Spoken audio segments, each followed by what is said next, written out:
الحمدللہ رب العالمین والصلاة والسلام علی سید الانبیاء والمرسلین۔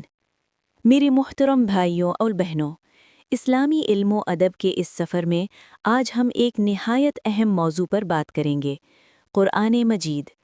قرآن وہ کتاب ہے جو صرف پڑھنے کے لیے نہیں بلکہ سمجھنے، ماننے اور عمل کرنے کے لیے نازل کی گئی ہے۔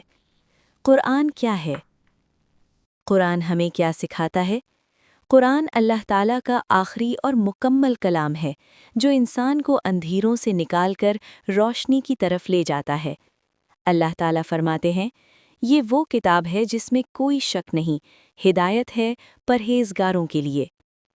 قرآن ہمیں بتاتا ہے کیا صحیح ہے، کیا غلط ہے، کیسے جینا ہے، کیسے مرنا ہے۔ قرآن اور علم۔ اسلام میں علم کی ابتدا ہی قرآن سے ہوتی ہے۔ پہلی وحی کا پہلا لفظ تھا اقرا، یعنی پڑھو۔ یہ اس بات کا اعلان تھا کہ اسلام جہالت کا نہیں، علم، شعور اور سمجھ کا دین ہے۔ قرآن عقل کو جگاتا ہے، دل کو زندہ کرتا ہے اور کردار کو سنوارتا ہے۔ قرآن اور ادب۔ قرآن ہمیں صرف علم نہیں دیتا بلکہ ادب بھی سکھاتا ہے۔ بات کرنے کا ادب، سننے کا ادب، والدین، استاد، پڑوسی، حتیٰ کہ دشمن کے ساتھ بھی ادب۔ قرآن ہمیں سکھاتا ہے کہ سچ کہو مگر نرمی کے ساتھ، حق پر ڈٹے رہو مگر تکبر کے بغیر۔ قرآن سے دوری کا نقصان۔